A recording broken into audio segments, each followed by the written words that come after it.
In today's news, Maldives Expo 2025 officially commences, showcasing local talent. Election Commission says preparations underway for elections in April. And police urge Hajj pilgrims to arrive early to airport ahead of departures.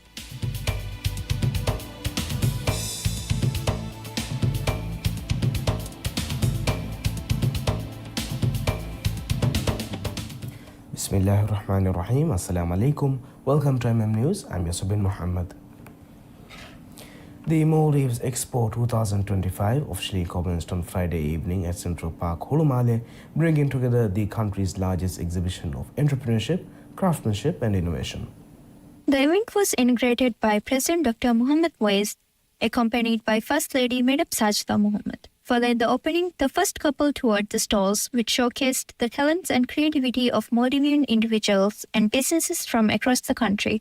According to the Ministry of Economic Development and Trade and Business Center Corporation, PCC, 383 exhibitors are participating across 14 main categories and 82 subcategories. The handicraft sector saw the highest participation, with notable contributors from Kaf Male and Paturatu. Over 3,600 applications were submitted for this year's event. Organized jointly by the Ministry and the BCC, the Expo aims to promote local entrepreneurship, enhance the visibility of small and medium enterprises, and support the growth of creative economy.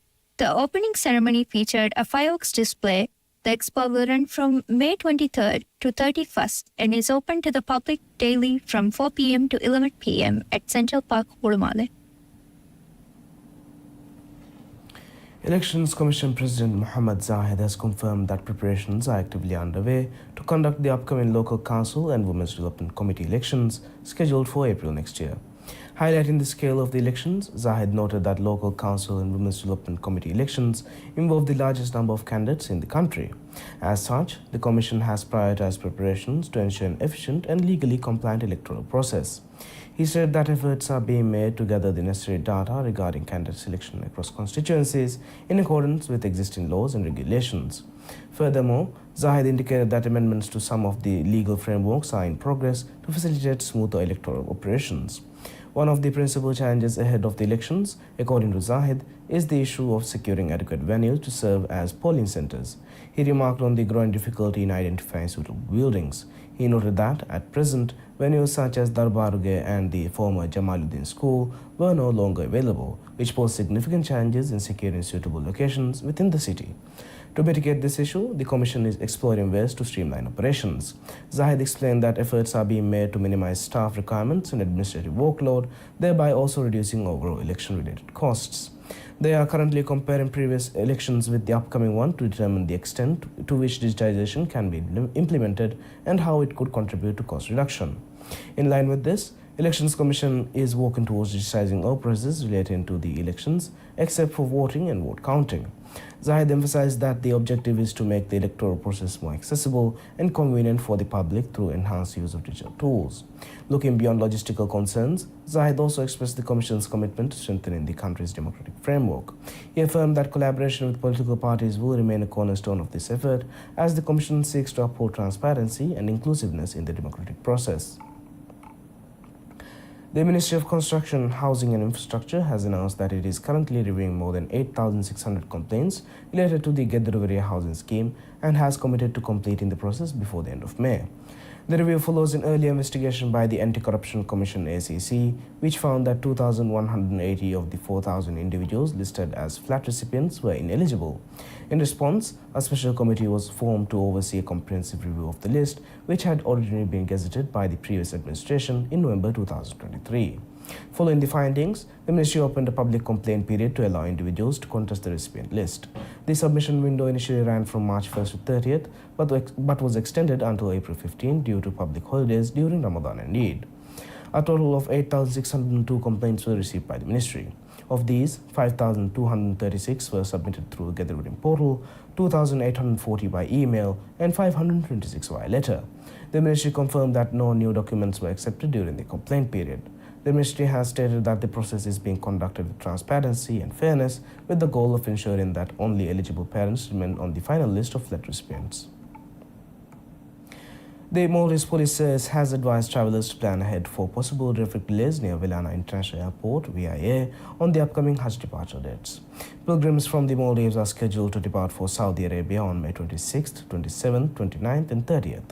With 1,000 people travelling for Hajj this year, the police expect increased activity in the airport area and are taking steps to ensure smooth traffic flow.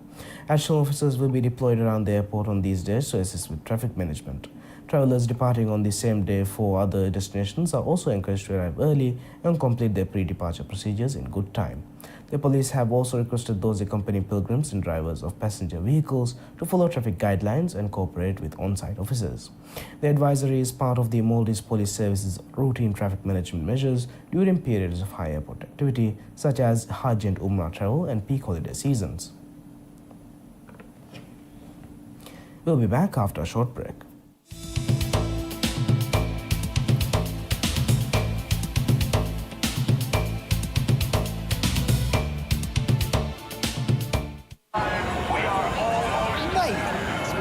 In here today. Of course, bro. It's the kickoff. It's the new Premier League season. I'll be ready. Get loud.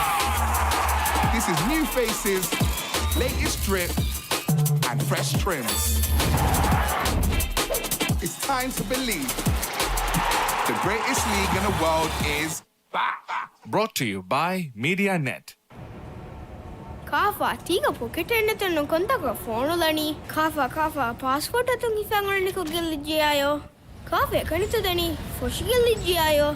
Kokko hasnuwe, kafe dani Hajj and Umrah plan nagag. Konkamaka kafa haswamvi. Ituru malumat Elite mobile app adi myelite.mv. Elite Ailaya, marhaba.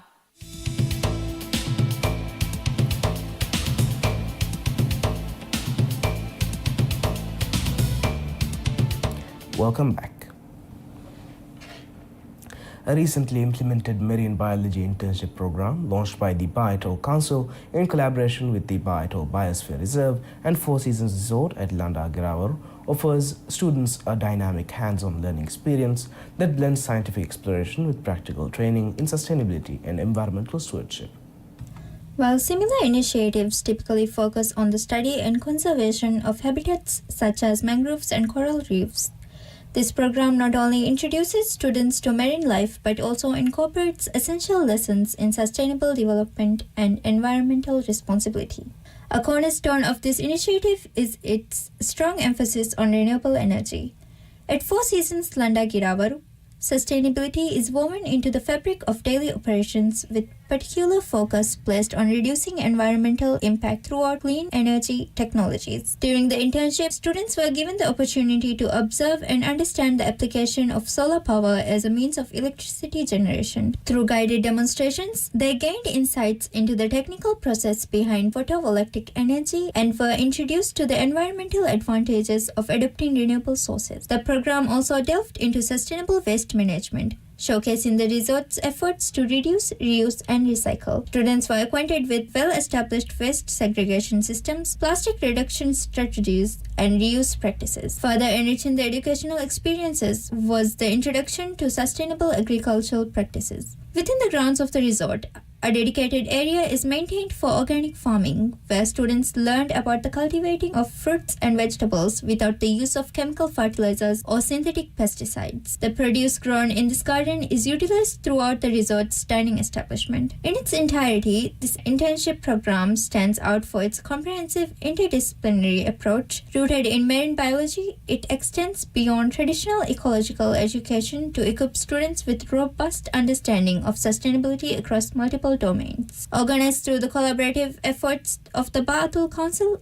the Ba Atoll Biosphere Reserve, and Four Seasons Landa Girawar, the initiative serves as a model for experiential learning. By offering students direct exposure to best practices in environmental conservation, energy efficiency, waste reduction, and sustainable agriculture, it cultivates a generation of informed and engaged individuals poised to champion environmental responsibility in their communities and beyond. The Bank of Maldives BML has officially launched ATM services in Narudu and Laimagu, two islands located in North Miladum as part of a nationwide initiative to enhance financial accessibility across the Maldives. The inauguration ceremonies were presided over by the Minister of Cities, Local Government and Public Works, Adam Sharif Umar. The events were attended by BML Chief Executive Officer Mohammed Sharif, senior bank officials and members of the respective island councils. In Narudu, Minister Adam Sharif marked the official launch by making the first ATM transaction. In his remarks, he highlighted President Dr. Mohamed Muizzu's unwavering commitment to improving the lives of Maldivian citizens through decentralized services and infrastructure development. Since taking office, the President has prioritized easing daily challenges by expanding access to essential services, particularly in remote and underserved communities.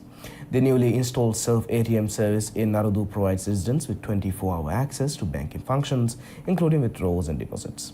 A similar ceremony took place in Laimagu, where the minister also inaugurated the new ATM by conducting the first withdrawal. Speaking at the event, Minister Adam Sharif reaffirmed the government's dedication to improving service delivery through collaboration with institutions. He emphasized that expanding ATM services to all inhabited islands is a vital step in boosting local economies and fostering greater financial inclusion. The installations in Narudu and Laimagu form a part of an initiative led by the Bank of Maldives in partnership with the government, aiming to establish ATM services on every inhabited island across the nation. As part of the current rollout phase, the project has commenced ATM development in 10 islands of Shavin Atoll, with 5 installations already completed. The remaining 5 are expected to become operational by the end of the stage.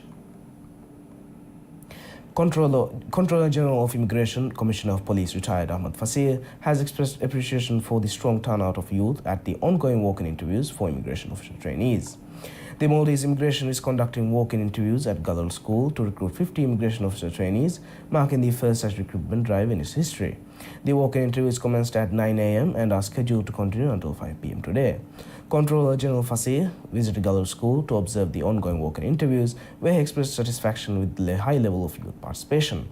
In a post shared on X, Immigration said that the Controller General Ahmad Fasir thanked the youth for their strong interest in joining the service.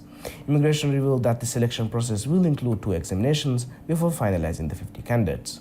The newly recruited officers will undergo specialized training to serve at Villana International Airport, as MSCL and Customs also ramp up hiring ahead of the new passenger terminal's opening later this year. Thank you for watching MM News. I'm Yusuf Muhammad and have a great day.